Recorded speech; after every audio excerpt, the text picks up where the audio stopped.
नमस्कार। हमने बात की प्राथमिक एवं द्वितीयक तथ्यों की। तो हमने जाना कि प्राथमिक तथ्यों का संकलन प्रथम बार शोधकर्ता या उसके सहायकों द्वारा क्षेत्रीय कार्य के आधार पर किया जाता है, और जबकि द्वितीयक तथ्यों के अंतर्गत वे तथ्य आते हैं जिनका संकलन किसी अन्य अध्ययनकर्ता, शोधकर्ता या किसी संस्थान और संगठन द्वारा किया गया है। हमने प्राथमिक एवं द्वितीयक तथ्य को जाना कि वो क्या होते हैं। इसके बाद हम बात करते हैं तथ्यों के स्रोतों की। Sources of datas. तथ्य या सामग्री के स्रोत कौन कौन से हैं, उन्हें किस प्रकार से संकलित किया जाता है, उसके बारे में हम बात करेंगे। तथ्यों के स्रोत का तात्पर्य यह है कि तथ्यों का संकलन किन स्रोतों या किन माध्यमों से किया जाता है। तथ्य संकलन के स्रोतों के चुनाव में विशेष सावधानी की आवश्यकता है। यदि ये स्रोत विश्वसनीय नहीं हुए तो संपूर्ण शोध कार्य की निरर्थक साबित हो सकता है। अतः तथ्य संकलन के विभिन्न स्रोतों को भली भांति समझ लेना अत्यंत आवश्यक है। प्रमुखतः 3 तरीकों से अध्ययन हेतु तथ्य संकलित किए जा सकते हैं। सामाजिक शोध का विषय चूँकि मानव या मानव समूह होता है जिसे हम अपनी सुविधा अनुसार या आवश्यकता अनुसार नियंत्रित नहीं कर सकते, अतः हम उसके संबंध में 3 तरीकों से सूचना प्राप्त कर सकते हैं या तथ्य एकत्रित कर सकते हैं। हम व्यक्ति से स्वयं बातचीत करें, वार्तालाप करें, सीधे प्रश्न करें तथा विषय या समस्या के संबंध में उसके विचार या प्रतिक्रिया को जानें। यह प्रथम तरीका। दूसरा है शोध विषय से संबंधित व्यक्ति, समूह एवं संगठन के क्रियाकलापों, आचार व्यवहारों का प्रत्यक्ष रूप से अवलोकन करें और इस अवलोकन के आधार पर प्राप्त तथ्यों को संकलित कर लें।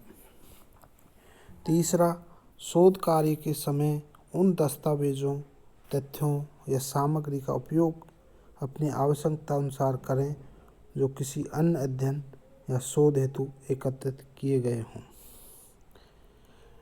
तथ्य संकलन के उपर्युक्त तीनों स्रोतों को विद्वानों ने प्रमुखतः 2 भागों में बांटा है।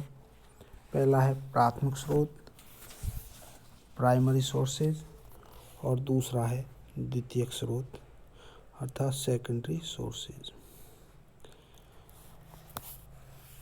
अब हम सर्वप्रथम बात करेंगे प्राथमिक स्रोतों की, प्राइमरी सोर्सेज की। तो प्राथमिक स्रोत से प्राप्त तथ्य वे मौलिक तथ्य होते हैं जिनको संकलित व प्रचारित करने का दायित्व उसी व्यक्ति या शोधकर्ता का होता है जिसने उन्हें एकत्रित किया है।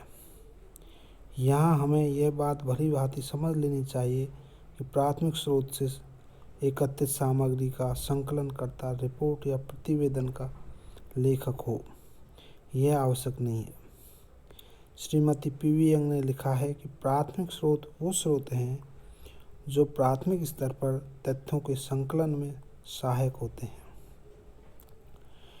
Peter H. मान ने लिखा है कि प्राथमिक स्रोत वो स्रोत हैं जो प्रथम बार तथ्य प्रदान करते हैं। इसका तात्पर्य यह है कि ये तथ्य संकलित करने वाले लोगों द्वारा प्रस्तुत किए गए तथ्यों का मौलिक स्वरूप होते हैं।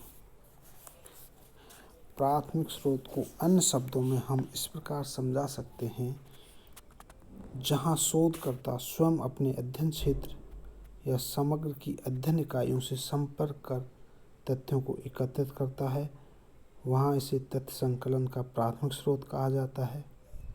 यहाँ अपनी अध्ययन की इकाई व्यक्ति से वह सीधा संपर्क कर तथ्य संकलित करता है। इस प्रकार से प्राप्त तथ्यों को प्राथमिक स्रोत द्वारा एकत्रित सामग्री इस कारण भी कहा जाता है क्योंकि किसी विशिष्ट विषय या समस्या के लक्ष्य को ध्यान में रखकर इसे प्रथम बार एकत्रित किया जाता है। इस सामग्री के संकलन का दायित्व स्वयं शोधकर्ता का होता है।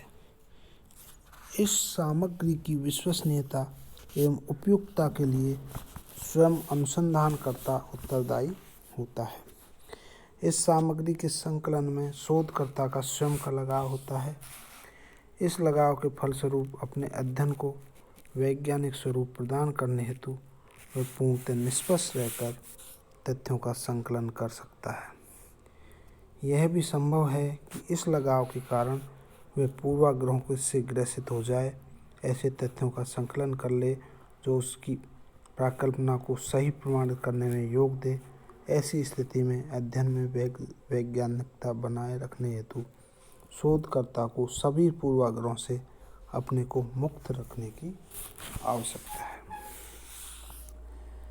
श्रीमती पी.वी. यंग ने तथ्य संकलन के प्राथमिक स्रोतों को दो भागों में विभाजित किया है। प्रथम प्रत्यक्ष स्रोत और दूसरा अप्रत्यक्ष स्रोत, direct sources and indirect sources. प्रत्यक्ष स्रोत के अंतर्गत अवलोकन, अनुसूची एवं साक्षात्कार प्रविधियों की सहायता से सामग्री संकलित की जाती है। प्रत्यक्ष स्रोत में शोधकर्ता या अध्ययनकर्ता द्वारा अध्ययन इकाइयों से सीधा संपर्क स्थापित किया जाता है।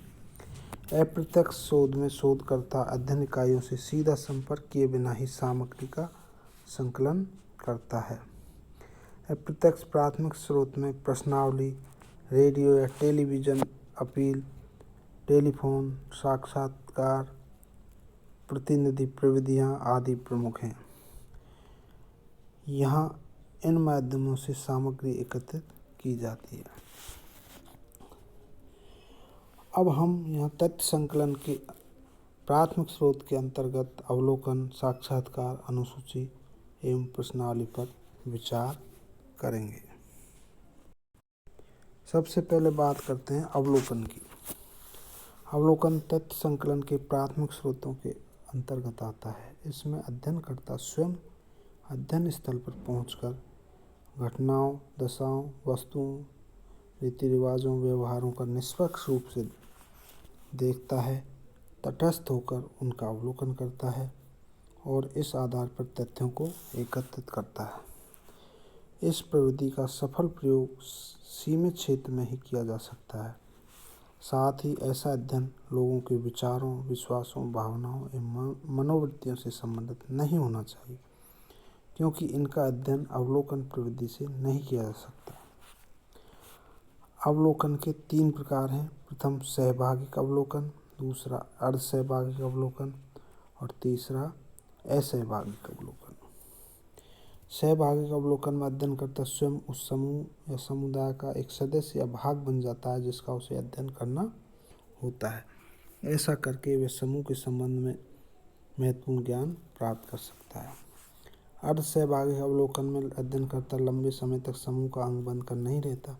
वे विशेष अवसरों से संबंधित तथ्य एकत्रित करने के लिए उस अवसरों पर समूह के निकट संपर्क में आता है।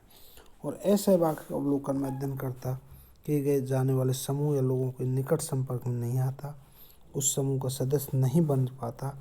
वह तो एक दर्शक के रूप में घटनाओं का निरीक्षण कर तथ्य एकत्रित करता है। दूसरा आता है साक्षात्कार, इंटरव्यू। इसमें अध्ययन विषय से संबंधित विभिन्न व्यक्तियों से सीधा संपर्क स्थापित कर बातचीत की जाती है। अध्ययन हेतु आवश्यक सामग्री एकत्रित की जाती है। इस विधि को साक्षात्कार विधि के नाम से जानते हैं। इसमें अध्ययनकर्ता अनुसूची या साक्षात्कार प्रदर्शिका की सहायता ले सकता है। वह चाहे तो मुक्त कार्य वार्तालाप के माध्यम से भी तथ्य संकलित कर सकता है। घटना या विषय से जुड़े हुए लोग साक्षात्कार के माध्यम से विश्वसनीय या निर्भर योग्य सूचनाएं दे सकते हैं। फिर भी साक्षात्कारकर्ता द्वारा बीच बीच में ऐसे प्रश्न पूछे जा सकते हैं जिनकी सहायता से एकत्रित सामग्री की जांच की जा सके। इसके अलावा आता है अनुसूची। अनुसूची प्रश्नों की एक सूची होती है जिसे अनुसंधानकर्ता स्वयं या उसके प्रगणक क्षेत्र में जाकर सूचनाओं से प्रश्न पूछकर उत्तरों को भरते हैं। इस विधि में अनुसंधानकर्ता या सूचनादाताओं के बीच अनुसूची के माध्यम से प्रत्यक्ष संपर्क स्थापित हो जाता है। इस विधि की सहायता से अशिक्षित व्यक्तियों से भी सूचनाएं सुगमता से प्राप्त की जा सकती हैं। यह सूचना प्राप्ति का काफ़ी विश्वसनीय स्रोत है। इस विधि की सहायता से अध्ययन का एक प्रमुख लाभ यह भी है कि अनुसंधानकर्ता को घटनाओं का अवलोकन करने का अवसर भी प्राप्त हो जाता है। इसके अलावा आता है प्रश्नावली। यद्यपि प्रश्नावली की सहायता से प्राथमिक तथ्य संकलित किए जाते हैं, परंतु फिर भी यह सूचना प्राप्ति का प्रत्यक्ष स्रोत नहीं होकर अप्रत्यक्ष स्रोत है।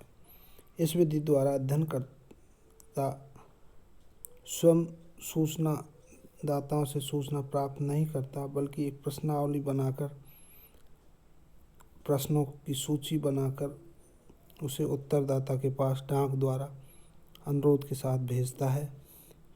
इसे भरकर समय पर अवश्य लौटाएं। इस विधि का प्रयोग उस दशा में किया जाता है जब अध्ययन क्षेत्र समग्र इतना विस्तृत हो कि सभी सूचनादाताओं से प्रत्यक्ष संपर्क कर तथ्य संकलित करना संभव नहीं हो। इसके अलावा इस विधि का प्रयोग ऐसे उत्तरदाताओं के लिए ही किया जा सकता है जो शिक्षित हो, जो स्वयं प्रश्नों को समझकर बिना अनुसंधानकर्ता की सहायता से उत्तर दे सकें। इस विधि द्वारा अध्ययन का लाभ यह है कि इसमें समय एवं धन की काफ़ी बचत होती है।